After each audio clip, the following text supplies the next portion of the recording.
back. We're finally back. Yes, we are. It's been a hot minute. But we're back, and we haven't been just goofing off or anything. We've been doing a lot, and as you saw, we got a new intro. We've got a new song. There's some stuff that Delroy is going to be doing. We're going to be doing with him. So we've been busy trying to change it up, and our studio is going to be changing. You see there's no dartboard or anything behind us, but our studio will be changing. We're closer together now. Yeah, like brothers. Yeah, proximity. And so anyway, in this segment's going to be just this segment's going to be there's no topic. I guess the topic is us, or the topic for this episode is the podcast. Yeah, current events. Yeah, and what's been taking place, and so part of the hiatus. And so we've been MIA for 6 weeks, and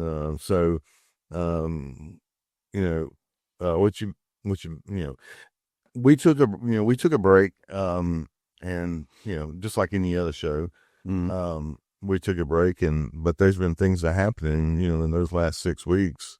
Lots. I can touch on a couple of things, and and like for me, we even got apparel now. That you can go online, and I wish I'd wore the shirt. This you can't really read it. Hang on. I didn't know what that meant. Now I get it. Darn birds. So you can get this shirt from our website. You can also get the podcast shirt. You can get that shirt. Yeah, you can get this from our website. Yeah. Does that have anything to do with the show? It has nothing. Or Jeebus. Or no. Well, they created the bird. They created the birds, and they created the man. So, yeah, but okay. I could have killed one though. Absolutely, but there's our podcast shirt, official podcast shirt. You can get there. There's all kinds of apparel that you can get. And we'll put a link up to the website. Hats. And we definitely are after dark now. What? We the Lost Power. You can't make this stuff up. You cannot make it up. We just don't have any lights. We just lost a light. I swear.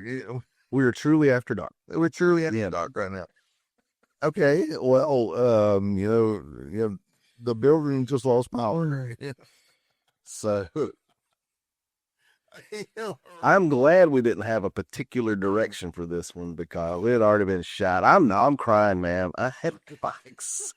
Chest.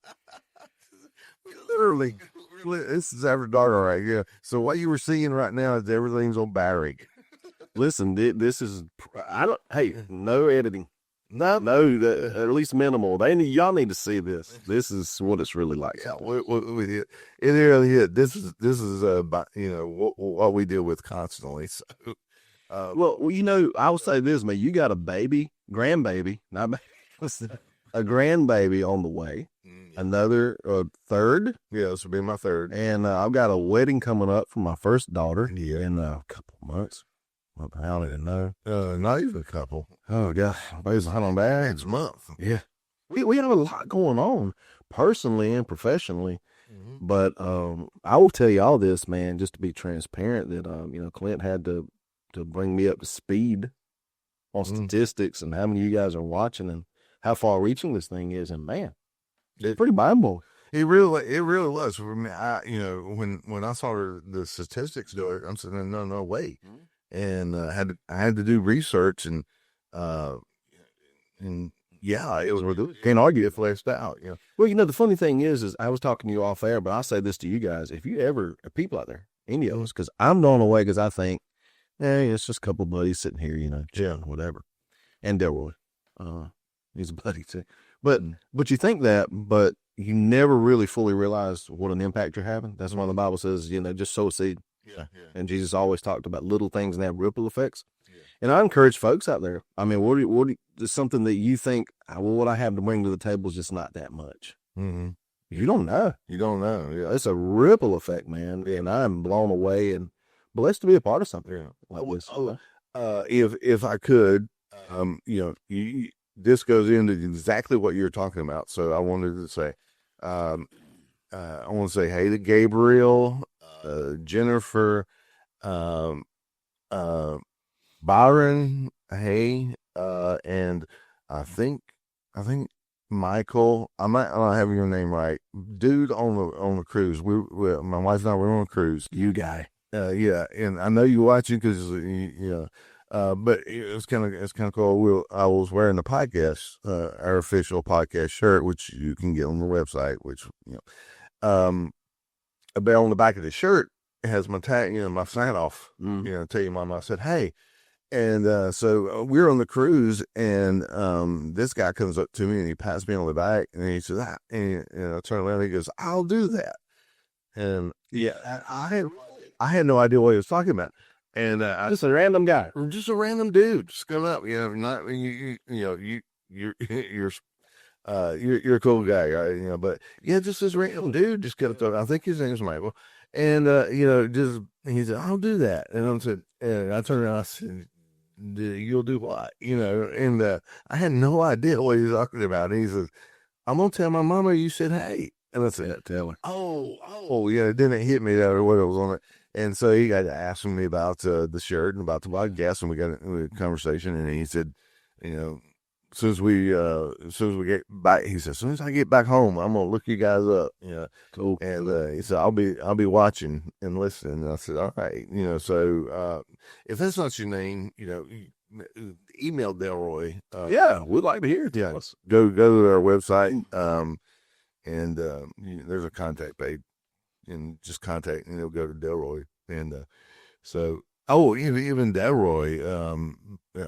But anyway, I just wanted to say hey to all those folks, because you talking about you don't know who's listening, and so people. I've had friends that told me hey you haven't had a new episode of the podcast.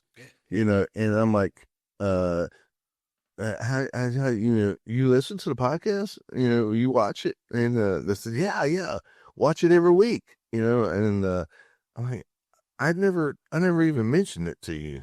I was like, that ones that shocked me the most. It's like you got friends and family, but the ones that are like been watching, they're listening, and you're going, yeah, really? Yeah, just out of nowhere. And it is cool. It is cool, not a prideful thing either. It's cool as in, man, God's really using these efforts, Yeah. That's neat. Yeah. And it's responsibility. I see that now more than ever. It's like, all right, be responsible with being consistent, but also with what we say and how we handle it. Yeah. And if we mess up, which I think we've done a good job at, hey, if we ever say something out of the box or out of the way, we're like, yeah, own it, stuff like that. So. Call us out, or and some of the things that I say, sometimes I'll get twisted up on something, and as Delroy edits the podcast, he'll correct that, and he'll Well, speaking of getting twisted, did you know Twisted Sisters got a reunion tour coming up? No, really? Yeah, really. Just thought I'd throw that out. Yeah, they really do. Wow. What's his name? Oh, I got his face here. D. Snyder. D. Snyder. Yeah. Yeah, he's like, I don't think he's done it in years as far as that part, but yeah. Just so y'all know, if you don't know who Twisted Sister is, Google. Yeah, the last time I saw them on stage, they were doing a Christmas. It was they was on a Christmas concert in Vegas. Twisted Sister. Yeah. It wasn't being said. I was going to jump in and say this, man, unless you got something else you want to throw in there. Yeah. Dude, check it out. We don't have a script. We don't have points. None of that. We're just flying it. But, man, with stuff you've got going on personally, and I do, that's one thing. But then what about the world? Oh. The stuff that is happening. If y'all think we're not going to address something, you're wrong. We will jump in the middle of it. Yeah. But man, what has been happening in our world lately? It's I don't, I never thought that I'd ever see what we're seeing now. Yeah. It's just, if you had told me this, 10 years ago that this is going to be our world and this is the way people are going to treat each other, and I would say no way. Common human decency is rare now. Yeah, I would agree with you on that. It's very rare. Definitely when God is not in the center, things get chaotic, of course. But I don't know. I just feel like it's just more than I've ever seen. I'm not gonna say the world's worse than it's ever been, but it is in my lifetime. Right. Yeah. So both of us are right at a little over half a century old. Mm-hmm. We grew up hearing about assassinations, MLK and JFK, all this stuff. Mm-hmm. Never seen that. Yeah. I'm not seeing that. I remember Reagan got shot when I was a little kid. Yeah.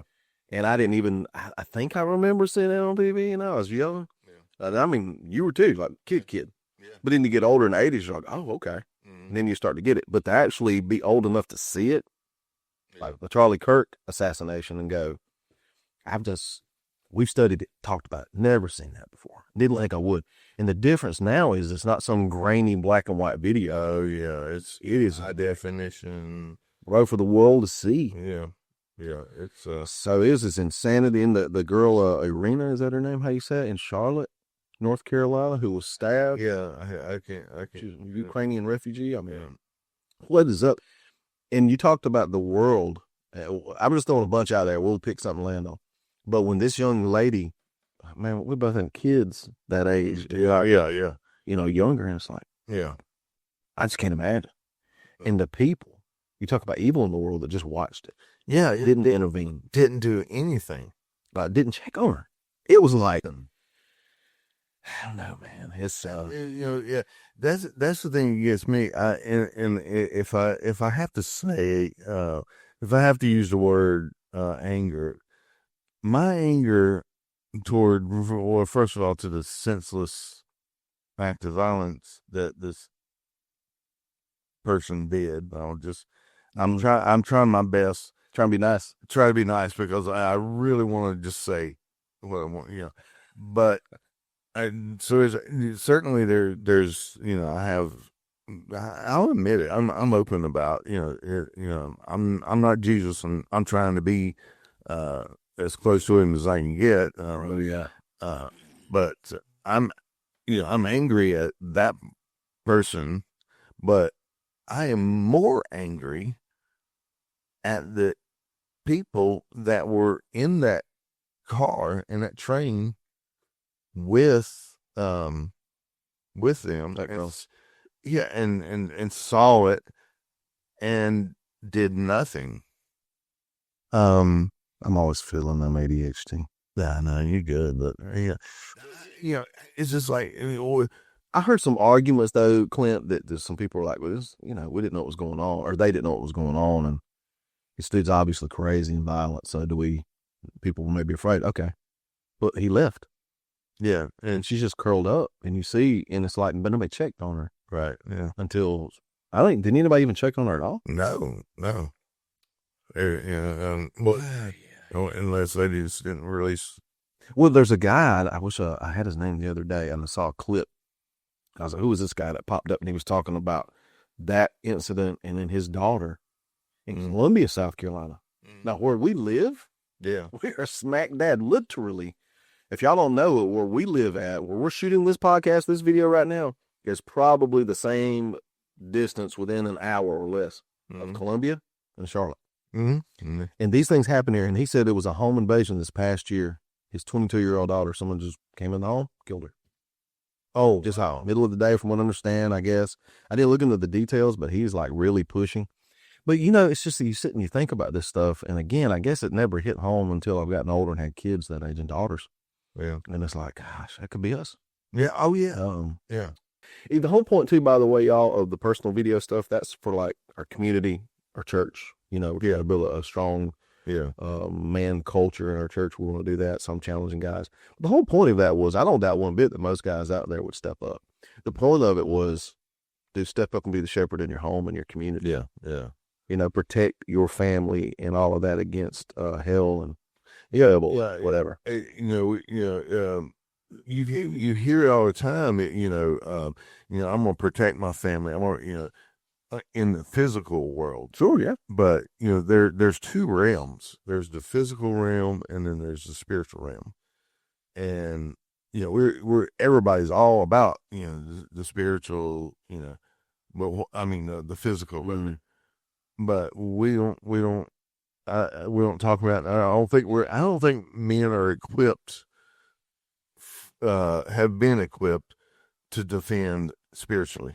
Well, let me ask you real quick. I don't want to cut you off, but I got to ask you, do you think it's because we tend, I'll say I suppose all the category, that we tend to not take the spiritual seriously? Or do we don't really understand what's taking place? Does that sound that right? Yeah. Well, I think that actually it's one and the same. Okay. And I think we don't take it seriously because we don't understand that there is there's a physical reality, and then there's a spiritual reality, and I think that we don't take saying this generally, that we don't take it seriously because we don't understand it. Right. And so,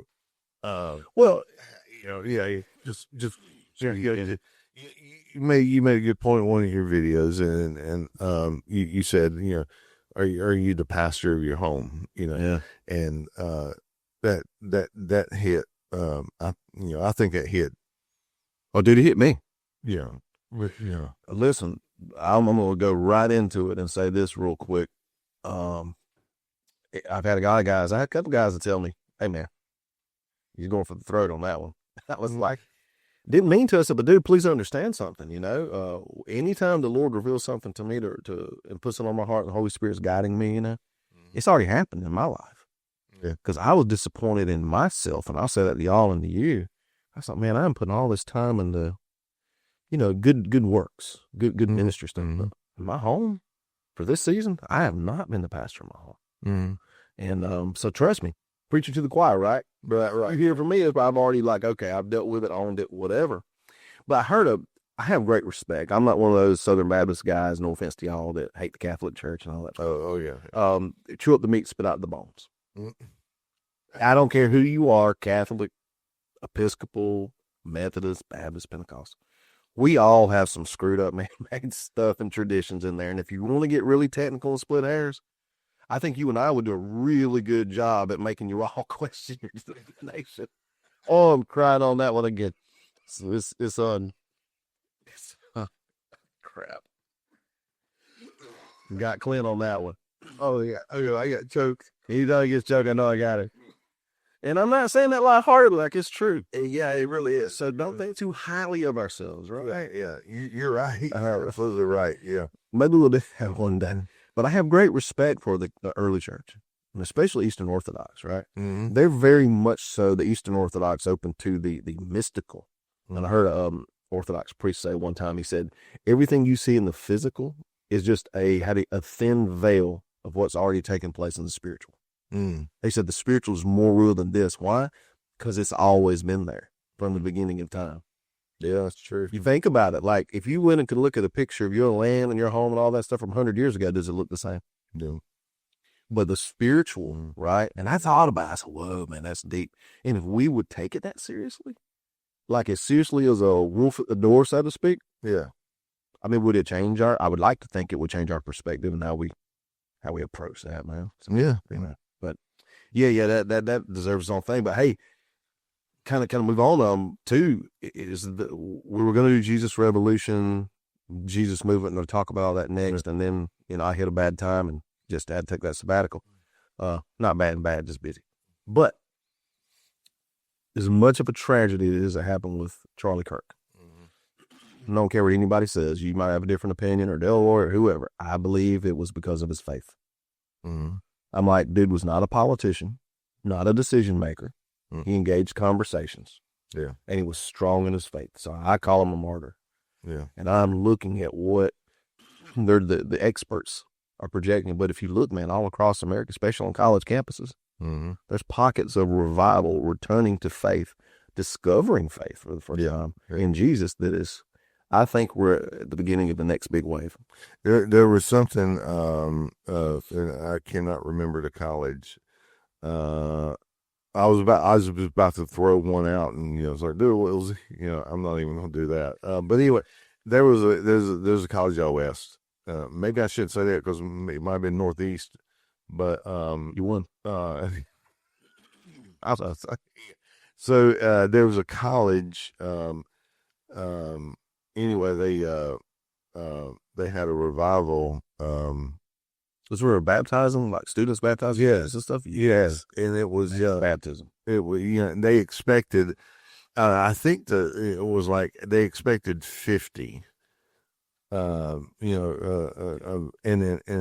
instead it was like 500. Yeah, because I'm thinking of the picture. I better get Bethany a fuss at me. I'm thinking of the picture that I saw. So when you said 50, I was like, 50.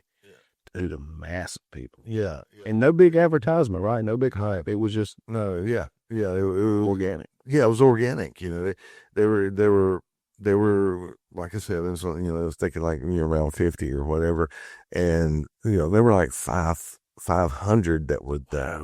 It's just amazing.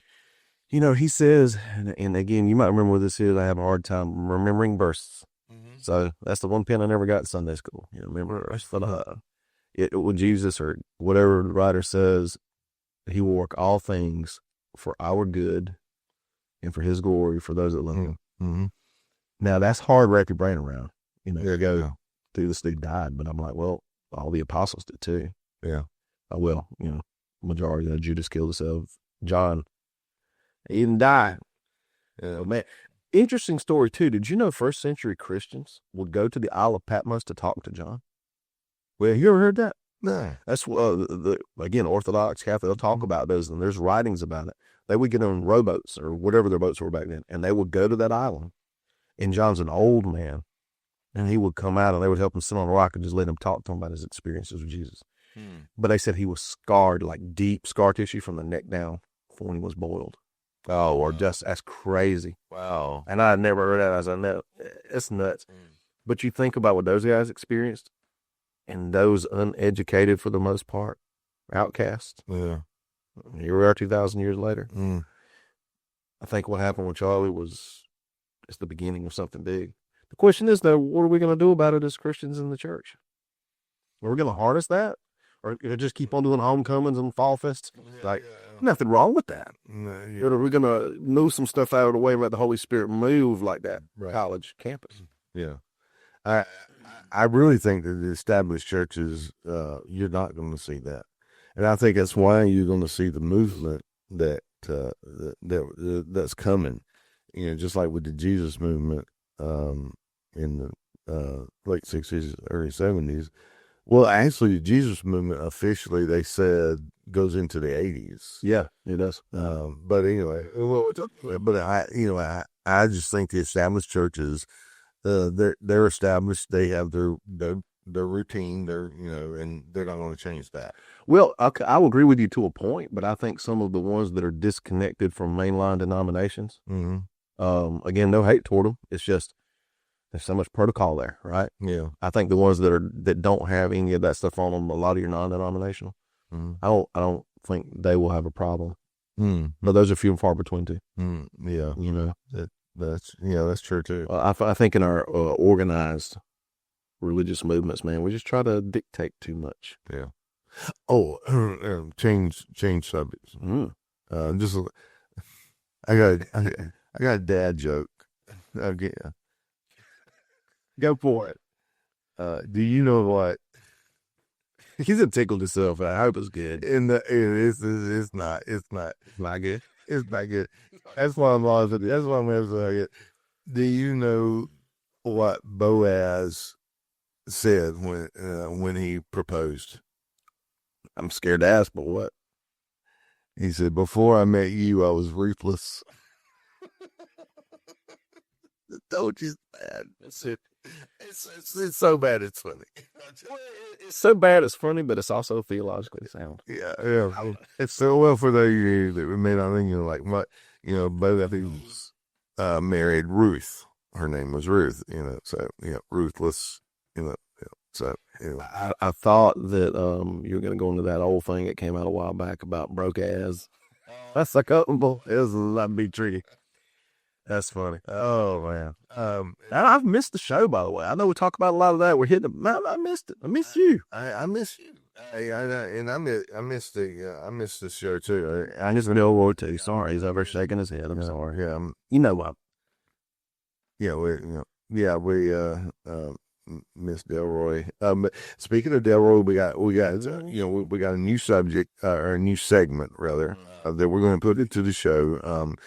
And we're a little more. You'll get a little more Delroy. So this segment's called Stump Delroy, and Delroy, and we're gonna do it now. We're gonna do it now. Let's do it now. All right. So what the segment is Delroy claims that he knows more about music and movies than we do. That's because I do. We'll give him a music question and a movie question each week and see if he gets it right or not. Now I know you know music. Yeah. What about how are we going to stop him from using Google or something? He has to put his phone. We already talked about that. He has to put his phone where we can see it, away from him, and before we set up the question, he has to take his headphones off so he doesn't hear. So it's like on the fly, like right there in the moment. Okay. And then we'll tell him. Then he put his headphones back on. Then we'll ask him the question. All right. So, bro, your pride is gonna make you fall, man. I already got the questions. So, we'll do this one. So we'll do it right now. Let's do it right now. Let's do it right. This is so. All right. First is the music question. Stump Delroy. You ready, Delroy? I'm gonna smoke you too like a fat doobie. Okay. Here we go. Here is your music question. Wonder Mike was a member of what musical group, and what significance did that music group have? I don't know what you're talking about, man. Wonder Mike was a member of a musical group. What was the name of the group, and what was the significance to that group? Do you know? I have no idea. Literally. He does not know. No idea. Okay. You stumped him already. So I'm sorry. Well, Wonder Mike, he was part of a group with two other guys, Hank and Master G. They were rappers. What are you talking about, Sugar Hill Gang? It's just Sugar Hill Gang. Oh, look, man. I was like way back, baby. Okay. Yeah, hip to the hip. No, how old are you? Yeah. Come on, dude. You should have known that. And now here's the interesting thing before we get to the movie one. Here's the interesting thing about that is a lot of people think that Rapper's Delight, the song Sugar Hill Gang released, or recorded rather, was the very first rap song. And actually, no, there was the very first commercially recorded rap song does not belong to Sugar Hill Gang. The very first commercially recorded rap song was a few months earlier. Really? In March 1979, and I forget who done the song. Like some guy like Fatback something. He was like Fatback. Yeah. This here's Fatback Jones. Yeah, it's something like that. It really is. The rap song was King Tim the Third, I think, like that, something like that. Well, you a music nerd, dude. I ain't heard that one. I gotta check. Now, I'll be on the road today with my wife listening to Fatback Jones. I'm telling you, it's like King Tim the Third, but his rap song was recorded in March. So and the Sugar Hill Gang was like I think August or something like that, or something like that. So technically, they were the second rap song ever commercially recorded, but they were the first rap song to break the top 40. You never really struck me as a hip hop fan. Well, yeah, I've got an eclectic taste in music. Yeah, that was yeah. So yes, but not. It's sort of the same thing with classical music. I listen to classical, but there's only a few classical pieces that I really like. I'll tell you right now, Pachelbel's Canon in D major, played on piano only, is one of the most beautiful pieces of music I've ever heard. I love it, but I don't do the whole catalog of, same thing with jazz. There's some jazz that I like, but I don't do the whole catalog of jazz. You ever heard the acoustic version of Iron Man by Black Sabbath? The acoustic version? No. Yeah, it's beautiful. I just made that up. Oh, I just made it up. Like, trying to be cool like Clint with last boy. I don't know. But yeah, so anyway, yeah, that's so the significance is, yeah, it was Wonder Mike. It was Wonder Mike, Hank, and Master G, the Sugar Hill Gang, and it's called Rapper's Delight. And I'm telling you, Delroy, you should look this stuff up. Oh, yeah, you should, man. And it's good. But I will say it might not have been the first one, but it was the one that popularized rap. It was the first to put rap on the map. Yeah. Oh, rap on the map. He's a rapper. Oh, there you go. He's a poet and he didn't know it. That's a dad joke. Delroy, here. I'm gonna give you a quote from a movie. You say you know more movies than we do. Now this is right off the cuff. I didn't talk to Jamie about this before, so Jamie's hearing this for the first time too. I guarantee you, Jamie will know it and you won't. That's everything. All right, so here it is. Here's the movie quote. What we have here is a failure to communicate. Oh, that's easy. Do you Cool know? hand, Luke. Oh my God, he knows it. You are a classic movie fan, because that's an old one. Oh my gosh, I can believe that. Yeah, you knew Cool Hand Luke, but you didn't know Rapper's Delight. Well, Delroy apparently spent a lot of time in front of the TV and not with the radio. That's fine. That's fine. If that's your thing, man. Or he could have been like, me when I was a kid, we had 13 channels and TBS played Cool Hand Luke every but at least once or twice a month. So it's like, every watch Cool Hand Luke again. The whole reason Ted Turner bought the Atlanta Braves? No. Was just so he can have something, just the truth, just so he'd have something to put on TBS, on the really television. That's the truth. Well, look that up. I would say it's a smart move. But yeah, man, as we move forward with this thing, I definitely, we've got some shows to talk about putting down, but I really would love to start bringing on guests. Not necessarily famous, popular, maybe if we can get them, but people that are experts in their fields and stuff like that. So those are things we can think of. And if so, I say that because if people are listening, hit us up. Yeah. Right. So, hey, I got something I'd like to share. If you got a book, if you got some questions, you got something you want us to talk about. I think it is definitely, I think we've had time to kind of step back, reevaluate a little bit. Yeah. And so what's the next season look like? Yeah. And I don't fully know, but I do think it is wide open. Yeah, I mean, we made so many changes already.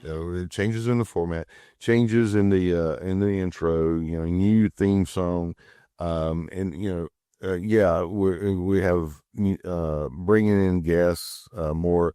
My sister from another mister, Erica. Yep. We're trying to sync up our schedule. Erica was awesome. We miss you, Erica. Yeah. The cool the cool thing about this is I say this is the only person I know with a schedule crazier than yours is hers. It's just nuts, man. Yeah, and so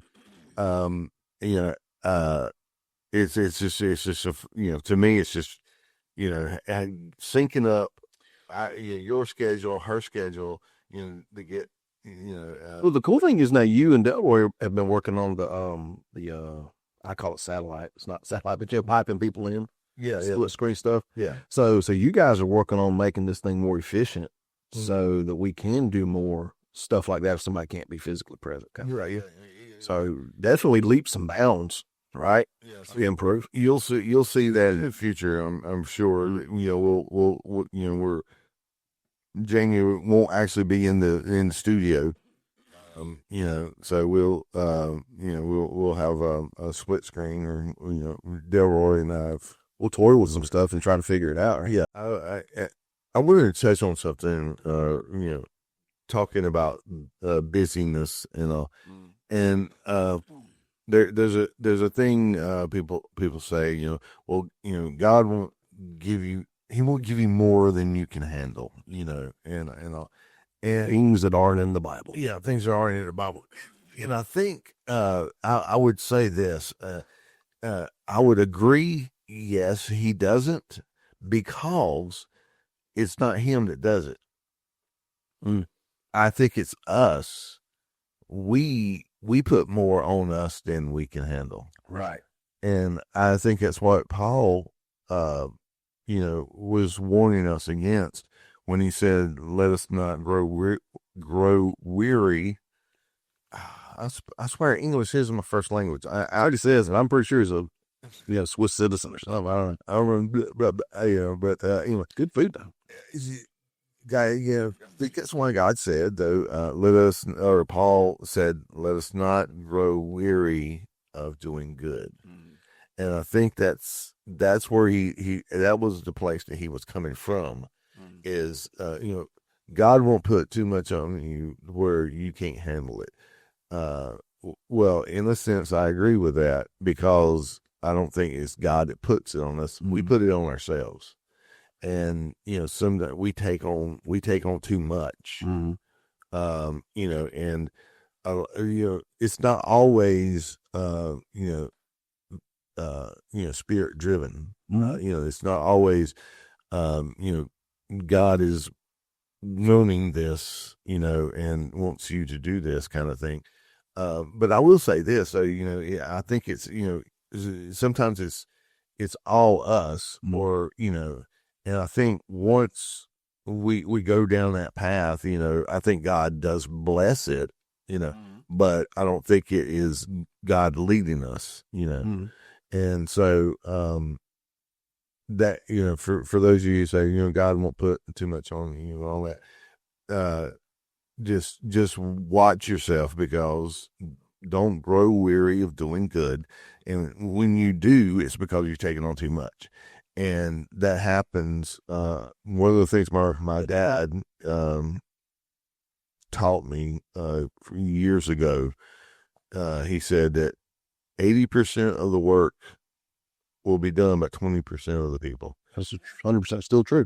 And so, and a lot of that is simply, I'll do that. I'll take it. And wanting to contribute, or wanting to take over something, to lead it, but you're already doing this, and this, Well, there's something to throw in on there, and I say this, can't say 100% live by, because discernment's not strong suit sometimes, but every good thing's not a God thing. Right. I might make that a post today. Every good thing's not a God thing. That's right. It took me a long time to figure that out, because especially early on in the faith, you're like, what's good? I don't see the downside. This job offered me 20% more than I'm making, or whatever. I just pull that off of what you just said. Whatever. Well, of course, God wants me to have more money. Seems good, but that doesn't mean it's God. So we have to look at things like that.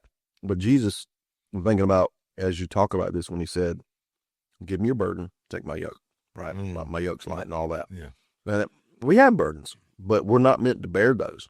He says, "Give them to me." If we were meant to bear them, he wouldn't say do that. Right. Now, I know he's talking spiritually, emotionally, but lots of other things. Sometimes, though, we have to be practical and look at our life and cut some stuff out that is not productive, doesn't need to be there, or maybe schedule it differently, things like that. Or ego-driven. And I shared with you before we got started off air, unless I recorded, but I shared with you, organization is not my strong suit. Never has been. In the military, people are like, "You're late everywhere you go. You're military. I can't believe it." I was like, "Did you know how many push-ups I did? You know how many times I got smoked for being late to formation?" Yeah. Like, there's certain things, and I'm not making excuses, Because one of the things I talked to you about earlier, and I'll tell you guys this, is I got a bunch of pet peeves. I'm just getting old and salty. And one of them I've discovered is when people say, well, that's just how I am. Then change how you are. Right, yeah. And if you can't, find somebody that'll help you be a better version of yourself. So I'm not an organized person, and I do take on too much sometimes. But I don't want to stay there and say, well, that's just how I am, and then make a mess of stuff, you know? Right, yeah. And also, and I'm bad about this, I don't reach out and ask for help. My wife has been on me lately, you got to ask for help with something. I'm like, I got it. Guilty. Yeah, that's pride. Yeah, that's total pride. Total pride. And it is. but you know, guys, the cool thing is, man, is when we start to realize these things and lay them all out. That's why I'm going to come see you later, to lay it out and say, okay, what's good, what's God, right?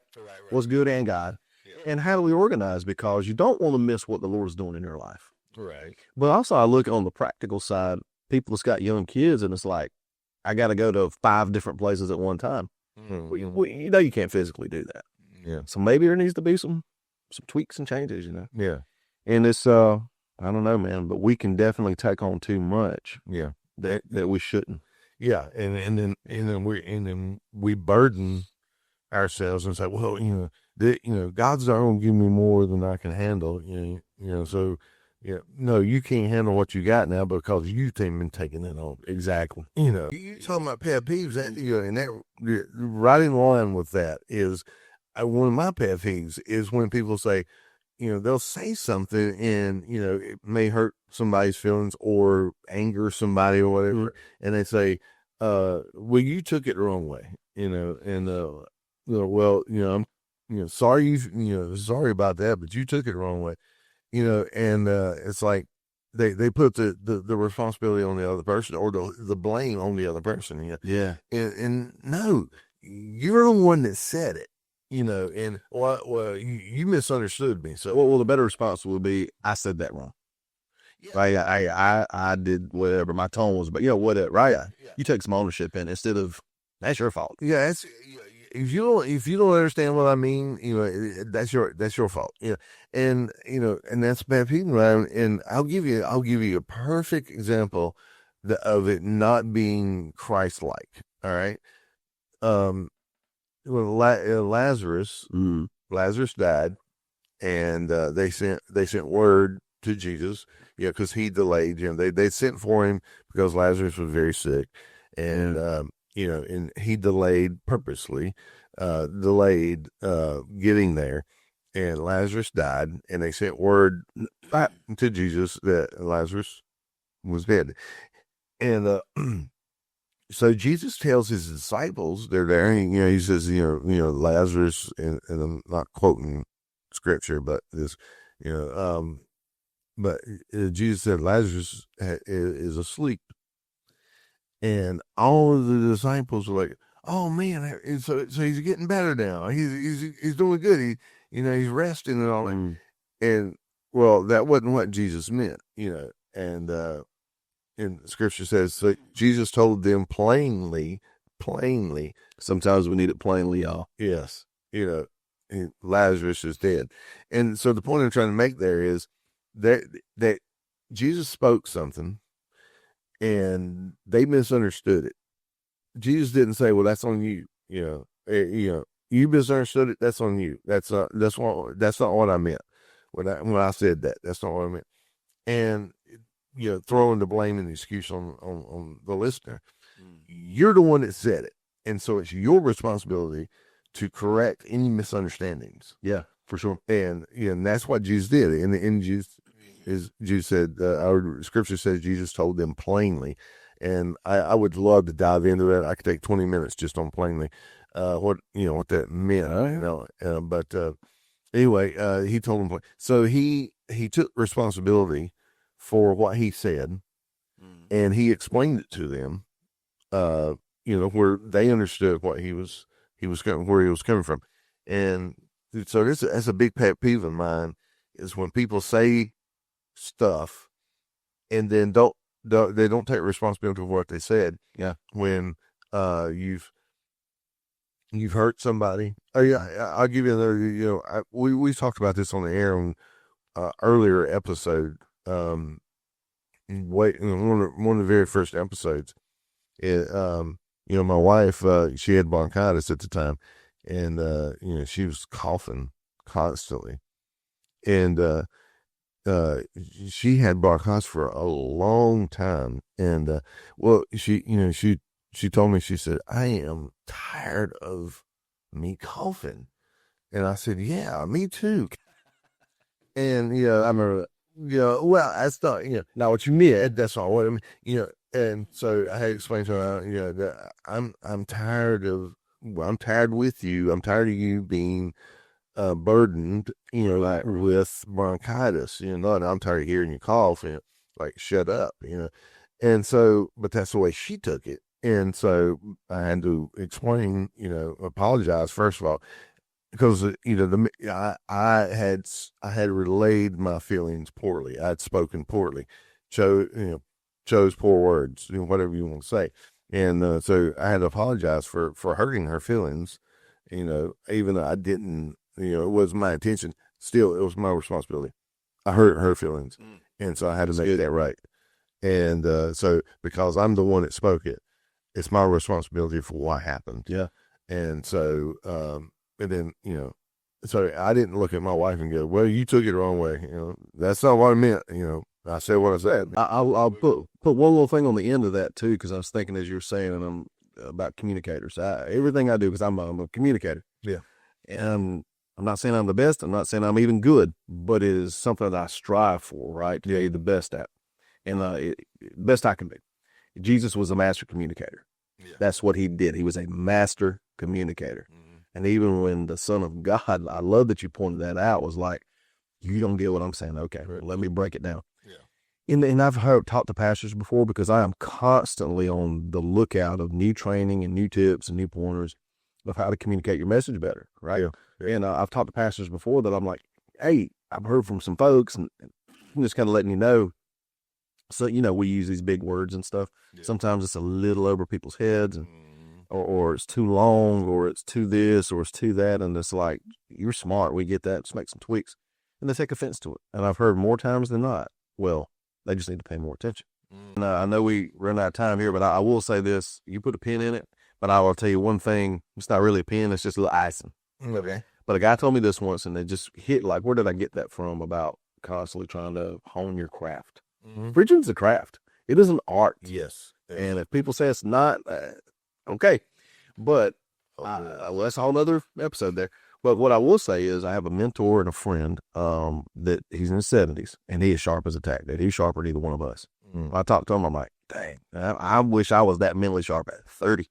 So he still preaches, church planner, the whole thing, pastor to pastors. Retired and did a lot of interim stuff, and he's on staff at a large church, brought him in as a teaching pastor, and he's like, I'll do it part-time, don't want to be tied down, but he's just good like that. I talked to him a couple of years ago. Again, I think he just turned 75, so he was already in his 70s. And he's a reader. I'm trying to be a better reader too. Yeah. And I said, what you reading these days? And it's a book on preaching, like how to communicate better or something. I forget what book it was. Wasn't an old one either. It was a newer one, right? Mm-hmm. By some dude 40 years younger than him. And I said, come on, man. I said, wow. And it stumped me. I wasn't being sarcastic. It was like, dude, you really are one of the best communicators I've ever heard. Like, to be your age, you were like really relevant. Right. And he said, well, if you stop growing, you die. Oh, that's very good. And I said, well, I don't think you'll die. He said, no. He said, I don't mean just physically. He said, how many young dead preachers you listen to? I was like, oh, wow. So to hear a person like that say, dude, I've got to stay on top of things. Yeah. And then it challenged me. I don't want to go through seminary, go through a class, or read a book, because I'm good. I'm going to do it just like this for the next 50 years. Right, yeah. And and no offense if you've done that, but I would challenge anybody. Just like technology, people's minds change, but that was encouraging to me. That really was. Yeah. I think the church has to adapt as times change. 100%. The church has to roll with it, and it's sad that a lot of our churches won't, when you do this, because we always done it, that's one of my, that's one of my real, like, we say this you hear a lot. Well, our methods may change, but the message doesn't. Right. Yeah. One of the best examples is what we're doing right here. how would we have done something like this in the 90s? Just tape and infomercials. So, at public access, what's it going to be like in 10 years? So our message, our method, our message, the heart of what we do, true, that's not going to change. But man, we don't know how it's going to change to adapt to get to people. And if we don't roll with it, like you just said, well, you're going to stop being effective. Yeah. You're going to die. You're going to die off. All right. Well, speaking of dying,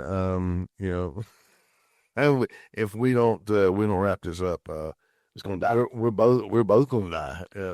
We're going to be killed. Yeah, because we got other things. So yes, Jamie's got a lot going on. So I selfishly, I'm gonna put this out there. This is selfishly, pray for Jamie. Well, thank you. He's got a lot going on, and and anything, and I'm saying this on the air, but anything I could do to lighten the load, and I got your back, brother. Yeah. Well, same for you. You got a lot going on too. Emily and all that. So no, we need your prayers as much as Well, we need them. Pray for us. Yeah. So, we're back. The boys are back, and so we're gonna kick it out here, and we'll be back on topic as we've been before with our next episode. So, and we'll see you on the next episode. I'm good. He's Jamie. I'm Clint. Still Jamie. And we'll see you next week. And what we'll do.